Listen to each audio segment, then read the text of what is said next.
Shut up, Bo. Shut up, Bo. If you don't fish with this fly, then...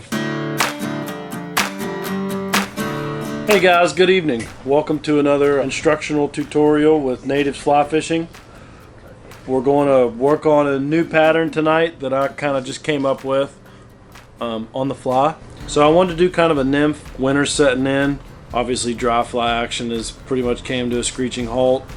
Streamers will still do really well, but it seems like nymphs work really good in the wintertime. I'm not going to put a bead head on it because I want it to look pretty realistic. I'm not going to do this one in a jig style. I'm just going to do it like a straight nymph style.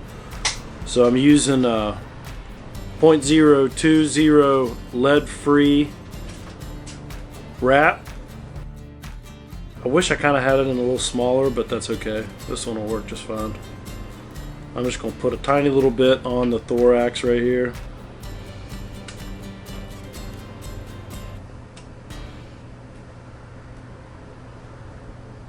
Get that lead on there. You can use the tip of your scissors to kind of manipulate it. Smash it all down together. I always try to put some kind of weight on my nymphs.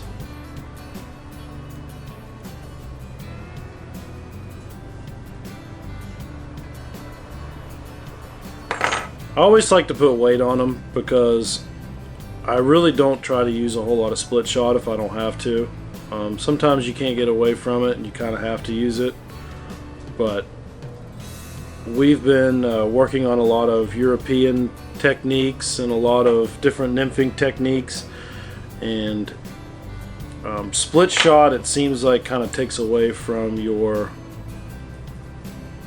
hookups. You don't really seem to get super tight connections on your hookups because the sinker's dragging your flies down. Your flies are up here and your sinkers are down here, and the fish are eating back here, and then you have to lift the sinker before your hook sets. So if you just have your nymphs weighting down when they take the nymph, usually it's a pretty direct setup. So I always try to put a little bit of weight on there with something. I crowded that just a tiny bit, but it's okay. It'll work out. I've been doing a lot of CDC tails on my nymphs. I just like the way it looks.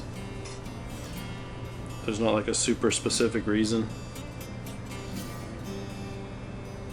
I think if you did this in pheasant tail, used a pheasant tail as the tails, or coq de leon, or any of those, you'd be good.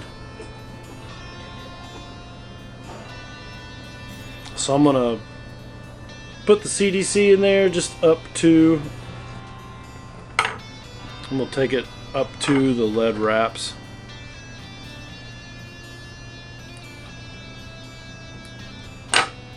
Being tricky on me. Go ahead and tie that in, and then I'm just going to use, there we go, brassy ultra wire in black. That's what I'm going to use as my segmentation. I don't want it to be too flashy. I want this fly to be very realistic. Don't use your good scissors to cut wire. Use your scissors that you let your friends borrow when they come over, or if you teach classes, use those scissors.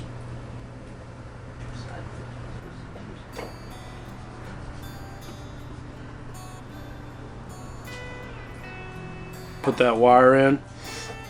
Now I could go ahead and dub up and then just wrap the wire up and create a nice segment, but I'm going to do something a little different. Show you guys a little cool way to put a realistic look on your bugs. You take pheasant tail,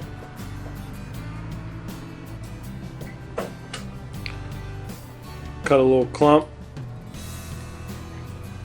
and then tie that clump in right on top of your hook shank. Loose wrap, catch it, tie it up.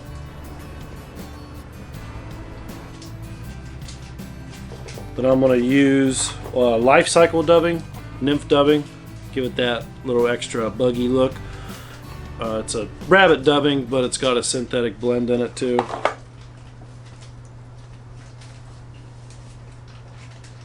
That just gives it like a nice buggy look. I'm going to capture my dubbing, and then once you capture it with a wrap, just one wrap, then you can take your fingers and kind of manipulate it and pull on it, and then that way if you want it to be a little bit slender, you can pull on it and manipulate it and capture it, and it won't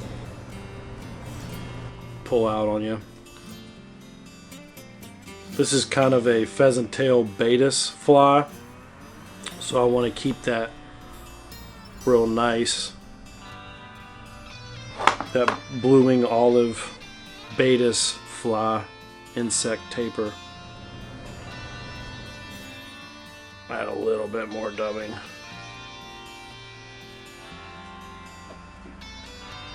The pheasant tail, lay it over, hold it in my strong hand. Woo! Got away from me. Still worked. Put 2 wraps in with my opposite hand, and then take your wire, kind of like you're tying a humpy, and go ahead and put your wire up in segments. Keep them evenly apart. Hold your wire in your strong hand, take your opposite hand.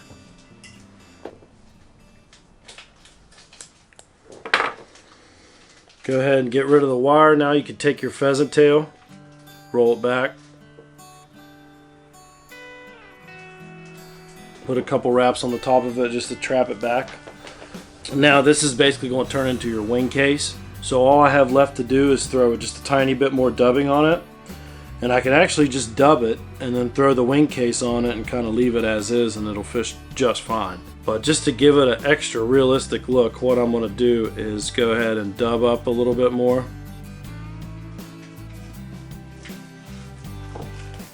Then we'll stop there. I'm not going to dub all the way to the head, I'm going to stop there.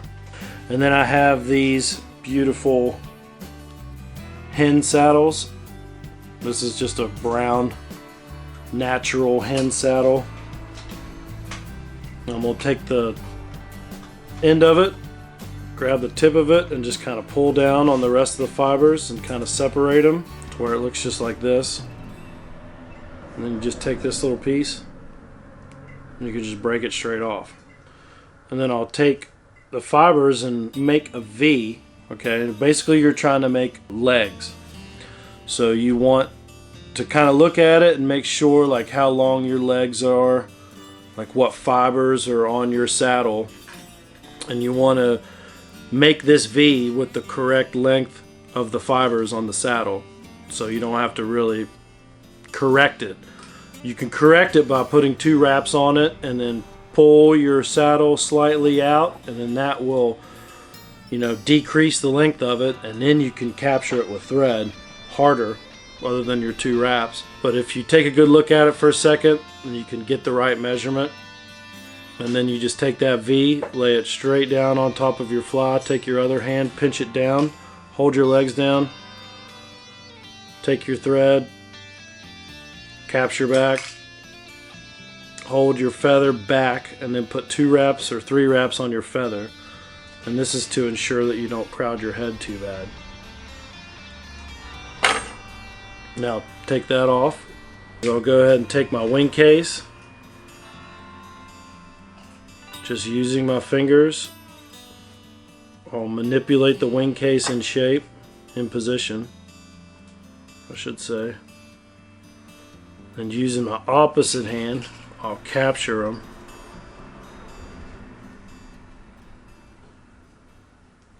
Pull them back out of the way of the head so you don't crowd your hook eye.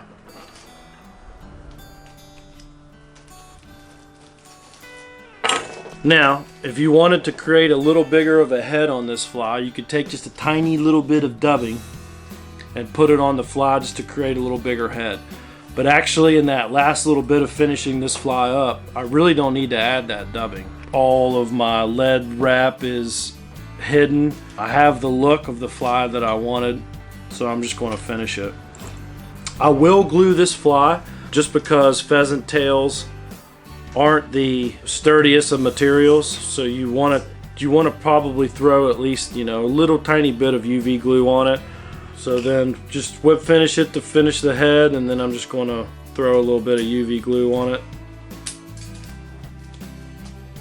I can whip finish with my hands, but when I'm doing these small flies, I like to whip finish with a tool, because you can really like make your wraps very precise.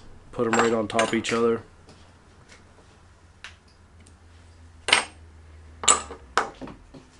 And that's your finished fly. As far as putting the UV glue on it, this is Solar Res. I like this brand a lot more than some of the other ones I've used. It's really good UV glue. Seems to dry fairly tack-free. If your fly's big enough, you can just like kind of dollop, and especially if you have an applicator tip. I don't have a tip on this one, so I'm just going to use the end of a big sewing needle. And all I want to do is to protect that wing case and protect my knot. So I'm just going to use a little bit at a time and build up just a tiny little bit on that wing case and on that head. I like the way it looks right there. I'm going to go ahead and zap it. Very realistic looking Betas. This is a super good winter pattern. Like I said, I've kind of just came up with this thinking of a realistic type of nymph that'll fish really well in the winter. Some of you might say it looks like this pattern or that pattern. Well, I didn't see that pattern, so shut up, I made it. No, but just typical pheasant tail, easy dub nymph. You can do whatever kind of legs you want on it. Throw rubber legs on it. Lively legs, if you have access to lively legs or purchase them online, use those. Those would look really good on this fly. Try it out, check it out. If you need materials, come see us. We'll have this fly available in the shop. Enjoy. Have fun, guys. You know what looked really good on that fly? What's that? Your mom. What? That does look sweet, dude. Buggy. Real buggy.